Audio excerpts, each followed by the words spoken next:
जय हिंद दोस्तों। देखिए हम इसके बाद हमारा जो अगला वीडियो बना था और रूट के बारे में था। अब देखिए अब रूट के बाद क्या आता है, तना आता है। ठीक है, जो रूट के बारे में हमने आप सभी को पूरी चीज बता दिया था। अब हमें आगे देखना स्टेम यानी कि तना क्या होता है।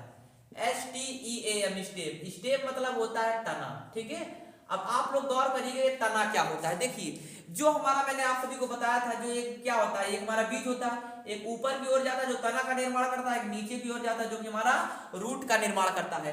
नीचे वाले को कहते हैं मूलांकुर, ऊपर वाले को कहते हैं प्रांकुर। जो हमारा इसे क्या कहते हैं, इसे प्रांकुर कहते हैं ना। ये प्रांकुर हमारा बेसिकली रूप से तना का निर्माण करता है। अब देखिए उसमें मैं बताया था निगेटिव और पॉजिटिव क्या होता है। ये हमारा जो प्रांकुर होता है, प्रांकुर, ये बेसिकली ये फोटोट्रॉप करता है। क्या करता है? फोटोट्रॉप करता है। मैं बताया था आप सभी को, फोटो मतलब प्रकाश होता है, ट्रॉप मतलब होता है विकास करना।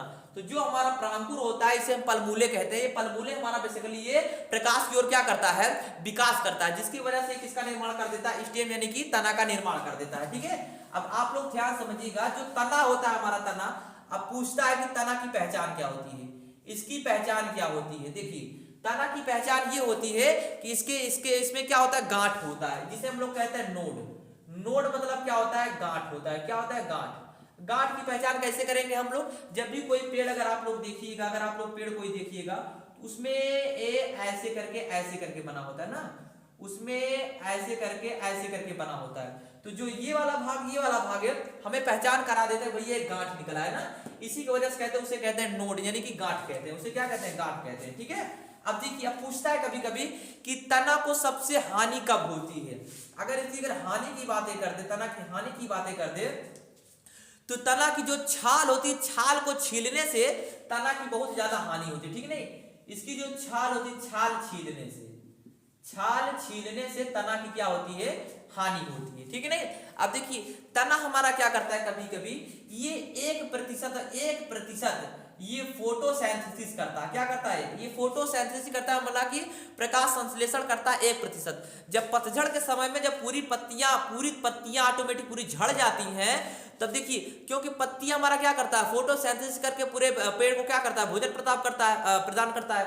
लेकिन जब पूरी पत्तियां झड़ जाती है तो उस वक्त हमारा क्या बचता है, केवल तना बचा रहता है। और तना 1% काम करता है किसमें, हमारा क्या कहते हैं, पूरे पेड़ को क्या करता है, प्रकाश यानी कि भोजन प्राप्त करता है ना। अब ध्यान समझिएगा आप लोग कि तना क्या होता है। तना आप लोगों को समझ में आ गया। अब देखते हैं तना कितने प्रकार का होता है। ठीक है, अब देखते हैं तना कितने प्रकार का होता है। जो तना हमारा होता है ये 3 प्रकार का होता है। ठीक है, तना हमारा 3 प्रकार का होता है। अब इन तीनों का नाम देख लेते हैं क्या क्या होता है। देखिए एक होता है हमारा वायवीय तना। क्या होता है दोस्तों, एक वायवीय तना होता है, और एक हमारा होता है अर्धवायवीय तना। अर्धवायवीय तना, ठीक है, और एक हमारा होता है भूमिगत तना। भूमिगत तना, गत तना। ठीक है, देखिए ध्यान, तना 3 प्रकार होता है। एक वायवीय तना होता है, अर्धवायवीय तना होता है, एक होता है भूमिगत तना। अब इसको आप लोग ध्यान समझिए कि वायवीय तना क्या होता है और अर्धवायवीय तना क्या होता है और भूमिगत तना क्या होता है। तना का कार्य क्या होता है, तना हमारा पेड़ों को सुरक्षा प्रदान करता है। अतः जो पेड़ का जो बैलेंस होता है, वो तना पर क्या होता है, निर्भर होता है। ठीक है नहीं, पेड़ का बैलेंस भी क्या होता है, एक प्रकार से रूट के ऊपर तो निर्भर रहबे करता है, लेकिन जो हमारा तना होता है, अगर तना को अगर यहाँ से काट दिया जाए, पेड़ वाला ऊपर वाला हिस्सा क्या हो जाएगा, पूरी तरह से गिर जाएगा ना। तो जो पेड़ का जो सुरक्षा प्रदान करता है, एक प्रकार जो तना होता है इसे लंबा से खड़ा रहता है, वो पेड़ को क्या प्रदान करता है, उसको खड़े होने में उसको सुरक्षा प्रदान करता है तना हमारा। ठीक है नहीं। देखिए जो वायवीय तना होता है, ये क्या होता है, वायवीय तना उसे कहते हैं जो जड़ से निकले और डायरेक्ट ऊपर एक टुन्नी मारने टंगा रहे। जैसे आम का पेड़, क्या होता है, आम का पेड़, जैसे नीम का पेड़, जैसे जामुन का पेड़। ठीक है, जैसे जामुन का पेड़, जैसे पीपल का पेड़, ये सब हमारा क्या है, वायवीय तना है। एक प्रकार से हमारा क्या है, वायवीय तना, क्योंकि ये पृथ्वी से डायरेक्ट निकलते हैं, ऊपर से टुन्नी मार टंगे रहते हैं ना। जैसे ये वाला जैसे मान लीजिए कोई पेड़ है ये वाला, ठीक है ना, ये देखिए ध्यान से, ये जमीन से अंदर से निकला रहता है, जमीन के अंदर से निकला रहता है, ऐसे जमीन के अंदर से निकला रहता है। अब ये जो तना एकदम खड़ा हो गया है ना, एकदम खड़ा है ना, अब ये खड़ा ही रहेगा, तो इसे क्या कहते हैं, वायवी तना कहते हैं। जैसे हमारा आम का पेड़ हमारा क्या होता है, इसे खड़ा रहता है, निकलता है। नीम का पेड़ भी क्या होता है, खड़ा रहता है। जामुन क्या होता है, खड़ा रहता है। महुआ का पेड़ खड़ा रहता है। बल्ली का पेड़ खड़ा रहता है। चिलबिल का पेड़ खड़ा रहता है। तो दुनिया में तमाम पेड़ हैं ऐसे जो कि हमारा क्या होता है, वायवी तना होता है। ठीक है, क्या होता है, वायवी तना होता है। अब ध्यान देखिए दोस्तों, एक होता है हमारा अर्धवायवी तना। ये अर्धवायवी तना किसे कहते हैं, थोड़ा गौर से देखिएगा, ठीक है। अर्धवायवी तना, देखिए अर्धवायवी तना उसे कहते हैं जिसका आधा तना जमीन पर हो और आधा तना वायु में हो, उसे कहते हैं अर्धवायवी तना। जो हमारा अर्धवायवी तना होता है, जैसे घास हो गया, क्या हो गया, घास।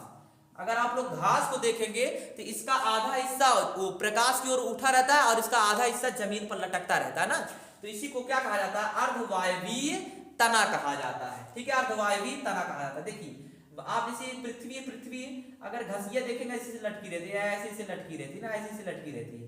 उसका कुछ हिस्सा जमीनिया में रहता है और कुछ हिस्सा क्या रहता है, ऊपर की ओर उड़ा रहता है। वही हमारा क्या होता है, घास होता है। जैसे जलकुंभी क्या होता है, जैसे जलकुंभी, ठीक है, जलकुंभी। जलकुंभी भी क्या होता है, हमारा अर्धवायवी तना होता है। इसका कुछ हिस्सा पानी, कुछ हिस्सा भाग पानी में रहता है और कुछ हिस्सा भाग जमीन के नीचे रहता है, मतलब जमीन में लटकता रहता है ना। वही हमारा क्या होता है, अर्धवायवी तना होता है। इसमें और ढेर सारे पेड़ आते हैं, आप लोग देख लीजिएगा ध्यान से, ठीक है। नहीं तो वो हमारा अर्धवायवी तना, जैसे घास हो गया, जलकुंभी हो गया, ये हमारा किस में आता है, पूरी तरह से अर्धवायवी तना में आता है। ठीक है, जैसे टमाटर का पेड़ देखेंगे आप लोग, टमाटर ऊपर रहेगा लेकिन उनका कुछ तना क्या रहता है, जमीनी में छुआ रहता है ना, वो हमारा क्या होता है, अर्धवायवी तना होता है। ठीक है, अब देखते हैं भूमिगत तना किसे कहते हैं। भूमिगत तना किसे कहते हैं, वैसे तना जो केवल और केवल जमीन के अंदर ही पाए जाते हैं उसे कहते हैं भूमिगत तना। ठीक है, वैसे जड़ वैसे तना जो जमीन के अंदर ही पाया जाता है उसी को कहते हैं भूमिगत तना। जैसे अब आप मेरी बात ध्यान समझिएगा, मैंने बताया ना कि तना का पहचान क्या होता है, उस पर नोट यानी कि गांठ होती है ना, तब हम लोग क्या जान जाते तना। जैसे आप लोग देखेंगे ध्यान से, जैसे लहसुन, लहसुन क्या है प्रकार से, ये भूमिगत तना है क्योंकि इसके अंदर क्या होता है, पाया, जमीन के अंदर पाया जाता है। ठीक है, जैसे प्याज, प्याज हमारा क्या है, प्याज भी हमारा क्या है, भूमिगत तना में जाएगा। जैसे हमारा आलू भी हमारा क्या है, भूमिगत तना है। अगर आप लोग ध्यान देखिएगा, जो आलू होता है, हमारा आलू होता है, वो आलू के ऊपर छोटे छोटे गांठ बने रहते हैं। ठीक है, ध्यान देखिए, काला काला हल्का छिट्टा लगा रहता है ना, वो हमारा क्या रहता है, गांठ ही रहता है। आलू ये देखिए कभी कभी ढैचा ही रहता है। ये आलू कभी कभी ऐसा रहता है, कभी दबी आलू ये रहती है ना आलू ये कभी कभी ऐसे दबी रहती है, आलू ये कभी कभी ऐसे क्या होती है, दबी रहती है, ढैचा ही रहती है। उसमें जो ढैचा ही है, यही हमारा क्या होता है, गांठ होता है, और जिसमें गांठ रहता है वही हमारा क्या होता है, भूमिगत तना होता है। ठीक है, इतना सबको समझ में आया ना। अब ध्यान से आप लोग समझिएगा कि कुछ तना ऐसे होते हैं जिसका कुछ नाम होता है। जैसे आलू और प्याज किस प्रकार का क्या है, हमारा तना है। ठीक है, नहीं आलू और प्याज हमारा प्रकंद माना जाता है। ठीक है, नहीं मैं यहाँ पर लिख देता हूँ, देखिए आलू और लहसुन और प्याज। ठीक है, पहला वाला देखिएगा, लहसुन और प्याज, ये किस प्रकार का तना है, इसे कहते हैं प्रकंद।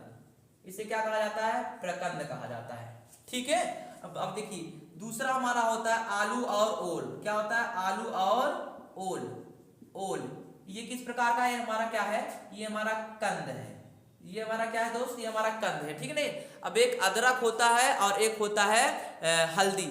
अदरक और हल्दी हमारा सलकंद माना जाता है। ठीक है, नहीं तीसरा वाला हमारा होता है अदरक। ठीक है, अदरक और हल्दी, ये किस प्रकार का हमारा तना है, तो ये हमारा इस प्रकार तना जिसे हम लोग कहते हैं सलकंद। क्या कहते हैं, सलकंद। ठीक है, ये सलकंद माना जाता है। अब आप लोग कहिएगा अदरक और हल्दी ये कैसे तना हो गया सर जी, आप जानिए जो अदरक होता है, हल्दी होता है, इसके ऊपर से क्या लगा रहता है, गांठ होता है ना, हल्का हल्का गठई होता है, हल्का नहीं बहुत ज्यादा ठोस होता है, गठई होता है ना, वो हमारा क्या होता है, तना होता है, जिसकी वजह से क्या हमारा अदरक और हल्दी सलकंद माना जाता है, आलू और ओल हमारा कंद माना जाता है, लहसुन और प्याज हमारा क्या माना जाता है, प्रकंद माना जाता है। ये होता है हमारा किसके प्रकार है, तना का प्रकार था। लगभग हमको समझ में आ गया होगा, हमें आशा है कि आप सभी को तना समझ में आता होगा। ठीक है, नहीं देखिए जानते हैं इसमें अब आप लोग जो देख रहे हैं आलू होता है, आलू ठीक, इसमें क्या होता है, आलू का रंग करछा क्यों जाता है, आलू का रंग क्यों करछा जाता है, इसमें होता है सोलेनिन। क्या होता है, सोलेनिन। सोलेलिन का कारण क्या होता है, आलू का रंग क्या होता है, करछा जाता है ना। जैसे हम लोगों का रंग क्या होता है, गोर और करिया होते हैं। तो इंसान में पाया जाता है मेलानिन। क्या होता है, मेलानिन। मेलानिन के कारण इंसान गोर या करिया होता है। समझ में आया ना मेरी बातें। अब देखिए इसमें और ढेर सारे रंग होते हैं, जैसे जंथोफिल के कारण हमारा पीला रंग प्रदान होता है, लाइकोपेन के कारण गाजर का रंग क्या होता है, लाल होता है, ठीक है नहीं। तो ढेर सारे ऐसे चीज हैं, ठीक है, लाइकोपेन होता है, ठीक है। ये सब इतना समझ में आया ना। तना कितने प्रकार होते हैं, 3 प्रकार होता है, वायवीय तना, अर्धवायवीय तना और भूमिगत तना, ठीक है। अब चलिए ठीक है दोस्तों, हम लोग मिलते हैं अगली वीडियो में। ये इसको आप लोग स्क्रीनशॉट मान लीजिएगा, ठीक है। तब तक के जय हिंद।